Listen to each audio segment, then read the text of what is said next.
கிட்டத்தட்ட ஒரு 200 years British government இந்தியாவை ரூல் பண்ணாங்க. அந்த ஒரு பர்டிகுலர் பீரியட் பாத்தீங்கன்னா இந்தியன் ஹிஸ்டரியோட ஒரு பேட் பீரியட் சொல்லலாம். ஏன்னா அந்த அளவுக்கு நம்மள வந்து லேபரர்ஸா ஒரு அடிமையா தான் அவங்க ட்ரீட் பண்ணாங்க. என்னதான் பிரிட்டிஷ் காலகட்டத்தில் நம்ம இந்தியா பயங்கரமா டெவலப் ஆயிருந்தாலும் இந்த ஒரு டைம் பீரியட்ல தான் நம்ம நாட்டோட பல செல்வங்கள் திருடப்பட்டுச்சு. சரியா சொல்லணும்னா இந்த 200 வருஷத்துல இந்தியாவோட முக்காவாசி வெல்த் அவங்க இங்கிலாந்துக்கு எக்ஸ்போர்ட் பண்ணாங்க. பிரிட்டிஷ்க்கும் இந்தியாவுக்கும் நடுவில் இருக்கிற பினான்சியல் ரிலேஷனை ரிசர்ச் பண்ண எக்கனாமிஸ்ட் எல்லா இந்தியன் பீப்புளோட மைண்ட்ல இருக்கிற ஒரு பர்டிகுலர் கேள்விக்கு பதில் சொல்லியிருக்காங்க. அந்த கேள்வி என்னன்னு பாத்தீங்கன்னா எவ்வளவு பணத்தை எவ்வளவு வெல்த் பிரிட்டிஷ் வந்து இந்தியாவில தேடிட்டு போச்சு. இதுக்கான ஆன்சர் நம்மளுக்கு எப்படி கிடைச்சுன்னு பாத்தீங்கன்னா இந்தியாவோட ஒரு ஃபேமஸான எக்கனாமிஸ்ட் அவங்க பேர் வந்து உட்சா பட்நாயக். அவங்க ரீசெண்டா கொலம்பியா யூனிவர்சிட்டியில அவங்களோட ஆர்டிகலை பப்ளிஷ் பண்ணாங்க.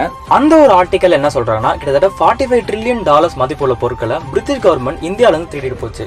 $1 trillion இந்தியன் ரூபிக்கு கிட்டத்தட்ட 1 lakh crore வருது. அப்ப டோட்டல் $45 trillion கனெக்ட் பண்ணி பாருங்க. இந்த ஒரு அமௌண்ட் நம்மள்ட்ட இருந்துச்சுன்னா India one of the richest கண்ட்ரியா இருந்திருக்கும். இதை பத்தி நீங்க நினைக்கிறீங்கன்னு கமெண்ட்ல சொல்லுங்க.